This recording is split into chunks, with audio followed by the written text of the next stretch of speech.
네, 여러분 안녕하세요. 방구석의 히키나미입니다.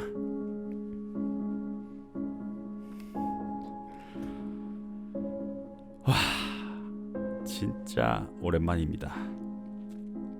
제가 요즘 생활이 너무 바빠가지고 이렇게 영상을 만들 짬이 안 났네요. 오늘도 일 마치고 약속 끝나고 그렇게 왔습니다.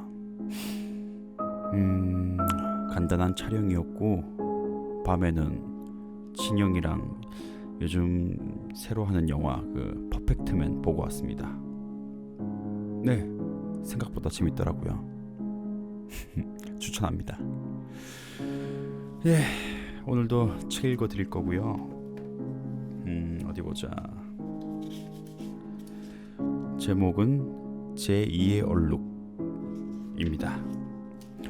듣고 마음에 드셨다면 구독과 좋아요 버튼, 하고 싶으신 말씀은 댓글로 부탁드립니다. 그럼 시작하겠습니다. 셜록 홈즈의 공적을 기록하여 발표하는 것도 아베이 저택의 사건을 마지막으로 그만두려고 했다.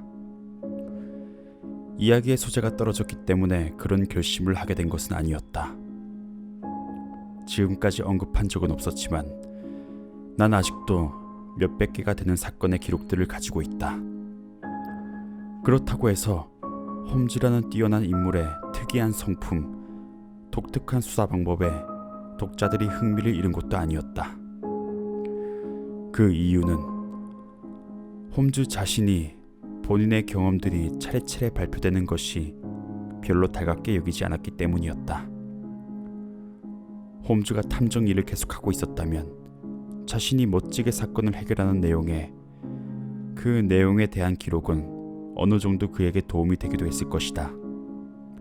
하지만 홈즈는 현재 탐정 일에서 완전히 손을 떼고 런던을 떠나 서섹스 주의 구릉으로 옮겨가서 살고 있다. 그곳에서 연구와 양봉에만 몰두하고 있었기 때문에 그가 유명하다는 것은 오히려 방해가 될 뿐이었다. 자신의 모험담을 발표하면 자신이 아주 난처해진다는 것이었다. 하지만 제2의 얼룩은 언젠가 때가 오면 반드시 발표를 하겠다고 약속을 한 적이 있었다. 난 홈즈가 지금까지 관여해왔던 사건들 중에서도 가장 중요한 국제적 사건으로 기록을 끝맺는 것이 그게 좋을 것이란 말로 간신히 그를 설득했다. 그러곤 사건의 설명에 세심한 주의를 기울이겠다는 조건을 걸고 발표해도 좋다는 허락을 받았다. 따라서 독자 여러분께서는 이야기에 조금 애매한 면이 있다 하더라도 그렇게 쓸 수밖에 없는 이유가 있음을 이해해 주길 바란다. 그런 이유로 정확한 연대를 밝힐 순 없지만 1800년대 어느 가을에 한 화요일 아침의 일이었다. 전 유럽이 알고 있을 정도로 유명한 인사 2명이 베이커가에 있는 우리의 보잘것없는 집을 방문했다. 한 사람은 그 콧날 모양 그대로 독수리처럼 날카로운 눈빛을 가진 엄숙한 사람이었다. 지위가 아주 높은 사람으로 두 번째로 영국 수상의 자리에 올라 그 직무를 수행하고 있는 벨린저 경이었다. 나머지 한 사람은 가무잡잡한 피부에 얼굴이 단정하고 기품이 있어 보였는데 아직 중년에 들었다고도 할 수 없는 그런 나이였다. 몸도 마음도 오만한 사람이었다. 이 사람은 유럽 담당 부서의 장관으로 젊은 정치가 트렐로니 호프였다. 두 사람은 신문이 이리저리 놓여있는 소파에 나란히 앉았다. 근심 어린 두 사람의 여인 얼굴을 보고 매우 급히 처리해야 할 커다란 문제가 있어 찾아온 것이란 사실을 쉽게 알 수 있었다. 수상은 파란빛이 도는 여인 손으로 상아로 만든 우산의 손잡이를 단단히 쥐고 있었다. 그는 피곤에 지친 수행자와 같은 얼굴로 홈즈에게서 나에게로 시선을 옮겼다. 유럽 담당 장관은 신경질적으로 수염을 잡아당기며 시계줄에 매달려 있는 도장을 초조한 듯 만지작거리고 있었다. 홈즈씨, 오늘 아침 8시에 그것이 없어졌다는 사실을 확인하자마자 바로 수상님께 보고했습니다.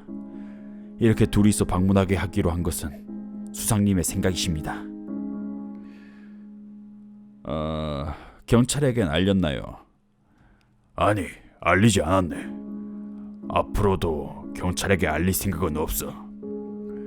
경찰에 알린다는 것은 공표한다는 것과 다름없는 일인데 무슨 일이 있어도 공표만은 할 수가 없네. 수상이 곧바로 단호하게 말했다. 이것은 누구에게나 잘 알려진 수상의 특색 있는 태도였다. 그건 어째서입니까? 문제의 서류가 매우 중요한 것이기 때문에 그 사실이 공표되면 유럽에 중대한 분쟁이 일어나게 될 걸세. 전쟁이냐 평화냐, 그것이 이 문제에 달려있다고 말해도 과언은 아닐 걸세. 가령 그것을 찾는다 하더라도 그 비밀이 새어나가는 것을 막지 못한다면 차라리 찾지 않는 것이 낫다고 말할 수 있을 정도야. 왜냐하면 그것을 훔쳐간 자들의 목적은 오직 그 내용을 밝히는 것이 있을 테니까. 알겠습니다. 그럼 트렐로니 호프 장관님, 그 서류가 없어졌을 때 그 정황을 정확하게 말씀해 주시길 바랍니다. 특별히 복잡한 사정이 있는 것은 아닙니다. 외국의 유력한 자가 보낸 편지인데 6일 전에 도착했습니다. 매우 중요한 편지였기 때문에 창고에 넣어두지 않고 화이트홀 테라스에 있는 우리 집으로 가져가서 서류 상자에 넣고 자물쇠를 채워 침실에 두었습니다. 어제까지만 해도 틀림없이 침실에 있었습니다. 틀림없습니다. 만찬에 가는 채비를 하면서 상자를 열어 그 안에 편지가 있는 것을 내 눈으로 확인했습니다.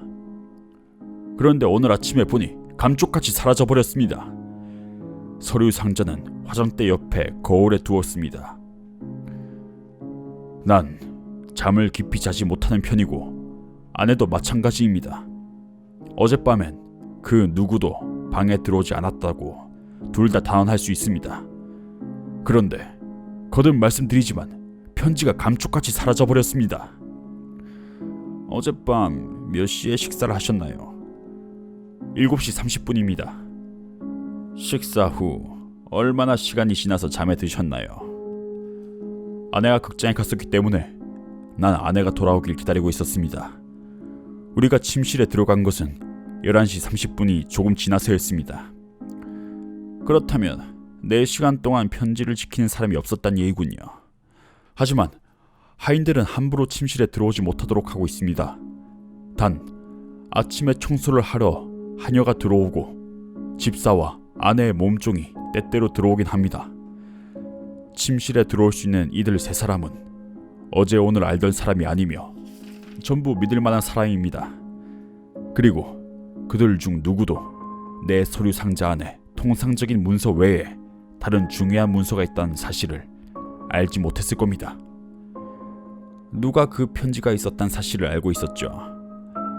집에서 아는 사람은 아무도 없었습니다. 부인도 모르셨단 말씀인가요? 네, 몰랐습니다. 오늘 아침에 편지가 없어지고 나서야 비로소 알게 되었습니다. 수상이 만족스럽다는 듯이 고개를 끄덕였다. 자네가 공무에 충실하다는 사실은 전부터 알고 있었네. 그렇게 중요한 문제는 가족에게도 얘기하지 않을 거라고 확신하고 있었어. 트렐로니 호프 장관이 인사를 하며 말했다. 그 말씀에 부끄럽지 않을 만큼은 소임을 다했다고 생각합니다. 그 일에 대해선 오늘 아침까지 아내에게도 말을 하지 않았습니다. 부인께서 눈치채실 만한 일이 있었던 건 아닌가요? 아니요, 홈즈씨. 아내뿐만 아니라 그 누구도 편지가 거기 있으리라곤 생각지 못했을 겁니다. 지금까지 서류를 분실한 적이 있었나요? 없었습니다. 영국에선 누가 그 편지에 대해서 알고 있나요? 어제 강요 전원에게 알렸습니다. 말할 필요도 없이 강요 회의에서 나온 얘기는 절대로 발설해서는 안 됩니다. 특히 어제 같은 경우는 특별히 비밀을 지켜야 한다고 수상각하께서 엄격하게 주의까지 주셨습니다. 그런데 그로부터 몇 시간도 지나지 않아서 내가 편지를 잃어버릴 줄이야. 장관의 훌륭한 얼굴이 절망에 휩싸여 일그러졌다. 그리고 두 손으로 머리카락을 쥐어뜯었다. 짧은 동안 지금까지 숨겨져 있던 인간의 참모습, 감정적이고 정열적이며 매우 예민한 인간의 모습을 볼 수 있었다. 하지만 곧 그는 귀족적인 표정으로 되돌아왔으며 목소리도 다시 온화해졌다. 이 편지에 대해선 아는 관리들이 강요 외에도 2사람, 아니 아마도 3사람 정도 있을 겁니다. 그 외에 이 편지에 대해선 아는 영국 사람은 아무도 없습니다. 그럼 외국에서는 편지를 쓴 당사자 외에는 내용을 본 사람이 없을 겁니다. 그 나라의 강요들도 보지 못했을 거라 확신합니다. 일반적인 경로를 통해서 전달된 편지가 아니니까요. 홈즈가 한동안 생각에 잠겼다. 지금부터 조금 자세한 상황에 대해서 묻고 싶은데요. 그 편지는 어떤 편지이며 왜 그 편지가 없어지면 중대한 사태가 벌어진다는 거지요? 순간 두 정치가는 서로의 얼굴을 마주보았다. 잠시 후 수상이 굵은 눈썹을 찌푸리며 말했다. 홈즈, 봉투는 길고 얇은 것으로 옅은 푸른색이었네. 붉은 밀랍으로 봉해져 있었고 웅크리고 있는 사자가 찍혀 있었어. 받는 사람의 이름은 크고 굵은 글씨로 적혀져 있었는데, 그런 세세한 부분도 틀림없이 중요한 것입니다만 저는 좀 더 근본적인 얘기를 듣고 싶습니다. 그 편지는 어떤 내용이었습니까? 그건 매우 중요한 국가 기밀이기 때문에 자네에게도 말할 수도 없고 또 말할 필요도 없을 거라고 생각되는데, 자네가 가지고 있다는 그 신비한 힘을 사용해서 조금 전에 말한 봉투를 내용물과 함께 찾아준다면 자넨 영국을 위해서 매우 커다란 일을 하게 되네. 그에 대한 보답으로 가능한 한 최고의 예를 표하겠네. 홈즈가 미소를 지으며 자리에서 일어났다. 두 분 모두 이 나라에서 가장 바쁘신 분들일 겁니다. 이런 두 분에겐 비할 바는 아니지만 저 역시도 나름대로 여기저기서 부름을 받고 있습니다. 이번 건에 도움을 드리지 못한 그 점을 아주 진심으로 안타깝게 생각합니다. 더 이상 얘기해봐야 시간만 낭비할 것 같습니다. 수상이 자리에서 일어났다. 움푹 들어간 눈이 날카롭게 빛나고 있었다. 모든 강요들이 쩔쩔맨다고 알려진 바로 그 눈빛이다. 내 일찍이 이런 경우는... 여기까지 말한 수상은 분노를 억누르고 다시 의자에 앉았다. 한동안 아무도 입을 열지 않았다. 잠시 후 늙은 정치가가 어깨를 떨어뜨리고 말았다. 자네의 조건을 수용하지 않을 수가 없군. 자네의 말이 맞네. 완전히 믿지도 못하면서 우리를 위해 일해달라는 건 이치에 맞지 않는 일이지. 지당하신 말씀입니다. 트렐로니 호프 장관도 그 말에 동의했다. 그럼 홈즈와 왓슨 박사를 믿고 얘기하도록 하겠네.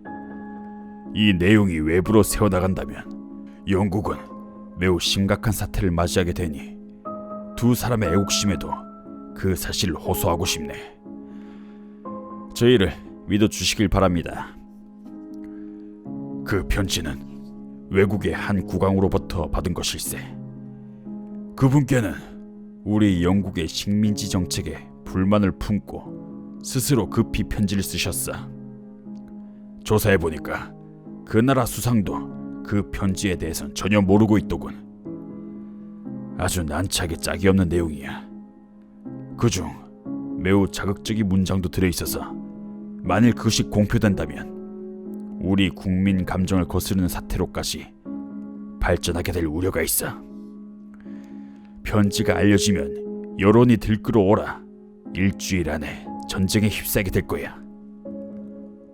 홈즈가 쪽지에 한 사람의 이름을 써서 수상에게 건네주었다. 맞네, 바로 이 사람이야. 그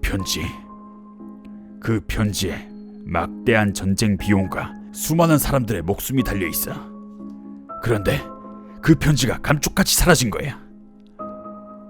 편지를 보낸 국왕에게 이 사실을 알렸습니까? 암호로 전보를 보냈어. 그분께선 편지가 알려지길 바라고 계십니까? 아닐세. 잠시 화가 치밀어 올라 분별 없는 행동을 했다고 후회하고 계실 걸세. 편지가 공개된다면 치명타를 입는 건 우리 영국이 아니라 저쪽 나라니까. 그럼 그 편지를 폭로하면 누가 이익을 얻게 됩니까? 대체 누가 편지의 공개를 바라고 있는 겁니까? 그 질문에 답하려면 복잡한 국제정치에 대해서 얘기하지 않을 수가 없네. 유럽의 현재 상황을 생각해보면 쉽게 그 동기를 알 수 있을 거야. 지금 유럽은 전체가 무장한 군인들의 주둔지라고 할 수 있어. 유럽은 두 개의 진영으로 나눠져 있는데 서로가 팽팽한 힘의 균형을 이루고 있는 상태지. 그런데 우리 영국은 그 두 진영 중에서 어디에도 속하지 않고 중립을 유지하고 있어. 만일 우리나라가 어느 한쪽의 진영의 나라와 전쟁을 시작하게 된다면 다른 쪽 진영은 굳이 참전하지 않더라도 유리한 입장에 서게 되네. 그러니까 편지를 쓴 국왕의 나라와 우리나라와의 관계를 악화시키기 위해서 편지를 훔쳐 공표하면 편지를 쓴 국왕의 적이 유리해진다는 말씀이군요. 그렇다네. 그 편지가 적의 손에 넘어간다면 누구의 손에 넘어갈 것 같습니까? 유럽의 고관이라면 누구라도 가능성이 있어. 지금 이 순간도 누군가에게 빠르게 전해지고 있을 것이네. 트렐로니 호프 장관이 고개를 떨어뜨리며 커다란 신음소리를 냈다. 수상이 그의 어깨에 손을 올리고 다정하게 말했다. 운이 없었을 뿐이야. 누구도 자네를 책망할 수도 없어. 자네는 충분히 주의를 기울였어. 홈즈, 이것으로 내 얘기는 끝인데 자네는 어떻게 생각하나? 홈즈가 안타깝다는 듯이 고개를 흔들었다. 편지를 되찾지 못한다면 분명히 전쟁이 일어날 거라고 생각하십니까? 그럴 가능성이 매우 높네. 그럼 전쟁에 대한 준비를 해두십시오. 아니, 그건 너무 절망적이지 않은가? 현실을 직시하십시오. 편지를 도둑맞은 건 밤 11시 30분 이전입니다. 11시 30분 이후부터 편지가 사라진 것이 발견되기 전까진 장관님의 부인이 그 방에 계셨으니까요. 따라서 편지를 훔친 것은 틀림없이 7시 30분에 가까운 시각일 겁니다. 훔친 사람이 누구든 범인은 편지가 있는 곳을 미리 알고 있었을 것이며 가능한 한 빨리 손에 넣으려고 했을 테니까요. 그렇게 이른 시각에 편지가 사라졌다면 지금쯤 어디에 있겠습니까? 편지를 손에 쥐고 있을 이유는 어디에도 없습니다. 편지를 원하는 사람에게 급히 보냈을 겁니다. 지금 우리에게는 그 편지를 쫓을 기회조차 없습니다. 그건 불가능한 일이죠. 수상이 의자에서 일어나며 말했다. 자네 말이 맞네, 홈즈. 사태는 이미 우리의 손이 닿지 않는 곳까지 번지고 말았어. 얘기를 계속하기 위해서 하녀나 집사가 편지를 훔쳤다고 가정하겠습니다. 네, 여러분, 오늘은 여기까지 읽겠습니다. 나머지 오디오북도 제가 정기적으로 할 수 있게 힘써 보겠습니다. 네, 모두 들어줘서 고맙고요. 모두 잘 자요.